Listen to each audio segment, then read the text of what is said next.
तो hi everyone, कैसे हो? क्लास 9 के सभी स्टूडेंट्स फाइनल एग्जाम पास आ गए हैं और अब डर लग रहा है ना, इतनी सारी प्रॉब्लम है, बैकलॉग हो रखी है, डिस्ट्रैक्शन हो रहा है, इतना सारा सिलेबस, इंपॉर्टेंट क्वेश्चन करने हैं, पता नहीं क्या क्या करने हैं। और स्कूल वाले क्लास 9 के अंदर चेकिंग भी टफ करते हैं। तो जो सारी प्रॉब्लम है, इसकी क्या स्ट्रैटेजी होने वाली है यार, क्योंकि ये स्ट्रैटेजी बहुत इंपॉर्टेंट है। क्योंकि क्या है ना, 9th क्लास को उतना लाइटली नहीं लेना है, हमें अच्छे मार्क्स लेकर आने हैं। तो सबसे पहले ना मैं तुम्हें तुम्हारी प्रॉब्लम्स, उनके सोल्यूशन, बहुत सारी ऐसी चीजें बताऊंगा जिससे कि तुम्हारे मार्क्स इंक्रीज हो जाएंगे क्लास 9 के अंदर बहुत इजीली। साइंस के अंदर तो बहुत अच्छे हो जाएंगे।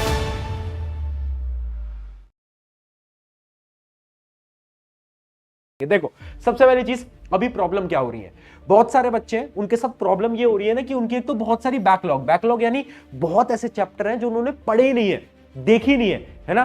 ग्रेविटेशन याद आ रहा है, एक ऐसा चैप्टर है जो तुमने नहीं पढ़ा है अभी तक। हाँ, स्ट्रक्चर ऑफ एटम, जो बहुत टफ चैप्टर है, पढ़ ही नहीं पा रहे हैं।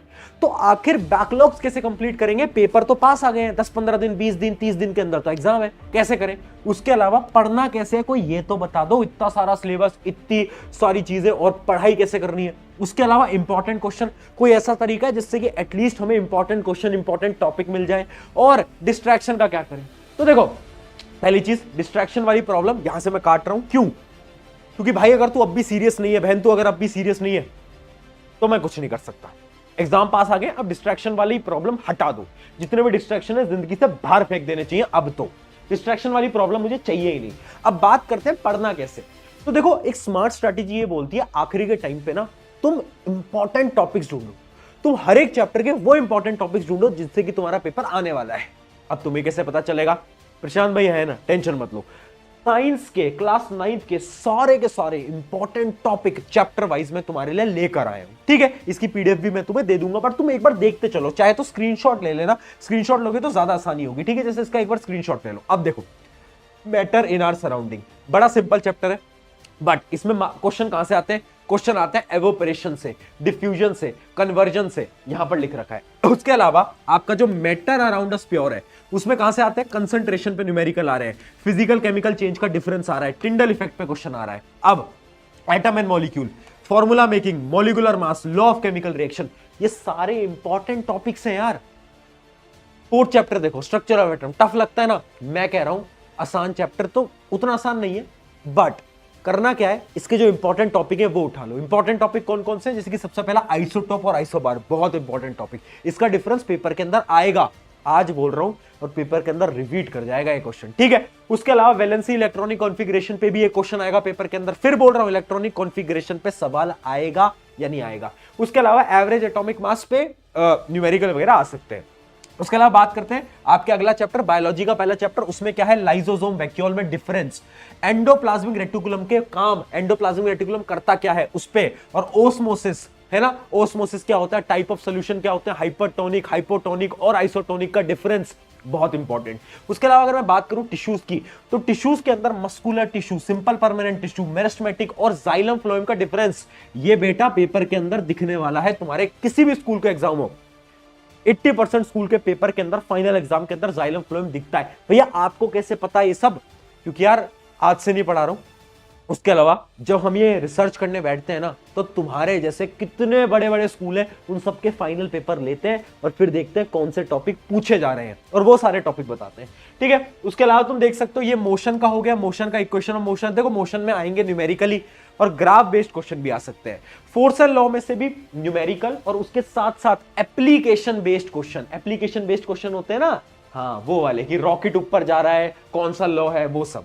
उसके अलावा ग्रेविटेशन से भी क्वेश्चन थोड़े से टिपिकल साइड के आएंगे, तो ग्रेविटेशन की तैयारी ढंग से कर लेना। स्पेशली जो डेरिवेशन है ग्रेविटेशन से, किसकी? आपकी स्मॉल जी की, ये डेरिवेशन बिल्कुल आ सकती है, ठीक है? इसके एक बार स्क्रीनशॉट ले लेना, आई होप ले लिया होगा। अब वर्क पावर एनर्जी की बात करते हैं, तो काइनेटिक एनर्जी, पोटेंशियल एनर्जी पे न्यूमेरिकल 101% आएगा, ठीक है? Law of conservation of energy का थ्योरेटिकल क्वेश्चन आएगा, ठीक है? पावर एनर्जी का क्वेश्चन आ सकता है। साउंड पे क्या है? साउंड बड़ा सिंपल सा चैप्टर है, इसमें थ्योरेटिकल क्वेश्चन ज्यादा आएंगे, न्यूमेरिकल अगर आएगा तो एक ही फॉर्मूले पे आएगा, जो कि ये फॉर्मूला आप देख पा रहे हो, ठीक है? उसके अलावा न्यूमेरिकल क्वेश्चन ज्यादा नहीं आएंगे, बट थ्योरेटिकल क्वेश्चन बहुत सारे आ पाएंगे, स्पेशली इंफ्रा और अल्ट्रासाउंड का जो एप्लीकेशन थे ना, हाँ उन पे। फिर आ जाता है इंप्रूवमेंट इन फूड रिसोर्स, सबसे आसान चैप्टर, बट थ्योरेटिकली बहुत ज्यादा मुश्किल चैप्टर है। मुझे पता है याद नहीं कर पा रहे हो ना, क्या करो, मैक्रो और माइक्रो न्यूट्रिएंट्स का डिफरेंस याद कर लेना, पोल्ट्री फार्मिंग पूरी पढ़ लेना, पोल्ट्री फार्मिंग के जितने भी एग्जांपल्स हैं सब याद कर लेना, और बी कीपिंग भी ध्यान से पढ़ लेना। बस इतना कर लो, है ना, इतना कर लोगे, एक दो क्वेश्चन तो फंस ही जाएंगे। आया समझ में? ये सारे इंपॉर्टेंट टॉपिक थे। अगर तुम टॉपर हो तो जब भी रिवाइज कर रहे हो इन टॉपिक्स को ध्यान से पढ़ना, अगर तुम बैक बेंचर हो इन टॉपिक्स को पढ़ लो। भैया पढ़ना कहां से है, वही तो प्रॉब्लम है, बता रहा हूं, सुन अब, ठीक है, क्योंकि अब टाइम आ गया है और थोड़ा सा एनर्जी के साथ पढ़ाई करनी है। अब हम उतना टाइम खराब नहीं कर सकते, फाइनल एग्जाम आ गए हमारे सामने, अगर अब भी खराब करते रह जाओगे ना बहुत बड़ी प्रॉब्लम है। देखो पढ़ना कहां से, वन शॉट उठाओ। EXP हम 9-10 पे best one shot class 9 science पूरे में बना चुका हूं, 1-1.5 घंटे के। इतना समय दे सकते हो, अगर इतना समय नहीं दे सकते तो क्या करो, नोट्स उठा लो। भैया नोट्स कहाँ मिलेंगे, मैंने नोट्स भी बना रखे हैं, ठीक है, यहां पर मैं लिंक भी दे दूंगा डिस्क्रिप्शन के अंदर नोट्स की। ये नोट्स मैंने पूरे के पूरे डिटेल नोट्स, शॉर्ट नोट्स, हर एक चैप्टर आपको अराउंड 8-9 पेजेस के अंदर या फिर 7 पेजेस के अंदर पूरा का पूरा एक चैप्टर आपको देखने को मिलेगा। सारे इंपॉर्टेंट टॉपिक्स, सारी थ्योरी, सारे क्वेश्चन, सब कुछ इन नोट्स के अंदर है। बट मैं आपको फिर भी सजेस्ट करूंगा कि आप पहले लेक्चर देखो, क्योंकि ज्यादा चैप्टर तुम्हारे फिजिक्स के हैं, और फिजिक्स ना चाहे तुम कोई भी नोट्स पढ़ लो, फिजिक्स नोट्स से नहीं आएगी, फिजिक्स तुम्हें समझ आएगी लेक्चर से। तो तुम क्या करो, पहले लेक्चर उठाओ, लेक्चर समझो। उसके बाद जैसे बायोलॉजी जैसे सब्जेक्ट है, केमिस्ट्री जैसे सब्जेक्ट है, उनके लिए तुम जरूर ट्राई कर सकते हो नोट्स को, बट मैं फिर भी सजेस्ट करूंगा पहले वन शॉट देख लेना, उसके बाद रिवीजन के लिए तुम नोट्स प्रैक्टिस कर सकते हो। फिर आ जाती है एनसीईआरटी एक्सरसाइज। एनसीईआरटी का एक भी सवाल नहीं छूटना चाहिए, क्योंकि स्कूल के अंदर 50% पेपर तुम्हारा एनसीईआरटी एक्सरसाइज से आएगा, रियलिटी है, आज बता रहा हूं, पेपर आएगा जब देख लेना। उसके अलावा पीवाईक्यूज, यानी आपके कुछ भैया दीदी होंगे जो कि आपके स्कूल से पढ़े होंगे, तो उनसे ना आप पिछले साल का पेपर मांग लो, क्योंकि क्या होता है ना, कुछ स्कूल के अंदर ना टीचर क्या करते हैं, ज्यादा क्वेश्चन नहीं बदलते, वो देखते हैं अच्छा पिछले साल ये दिए थे, बस 1-2 क्वेश्चन बदलेंगे, सेम पेपर दे देंगे, ऐसा भी होता है। तो याद रखना कि आप प्रीवियस ईयर जो आपके स्कूल के पेपर हैं वो आप वापस से एक बार प्रैक्टिस कर लो, ठीक है। ये नोट्स वगैरह का मैंने तुम्हें सब कुछ बता दिया। अब भैया प्रॉब्लम खत्म हो गई, सिलेबस कंप्लीट हो जाएगा, इंपॉर्टेंट टॉपिक पता चल गया, अब इंपॉर्टेंट क्वेश्चन का क्या, मैं हूं ना यार, टेंशन नहीं लेनी है। हम क्या कर रहे हैं, हम एक सेशन लेने वाले हैं, और सेशन होने वाला है टॉप 25 क्वेश्चन का, जो कि होगा आपका 3rd फेब को लाइव होगा इसी चैनल के ऊपर, ठीक है।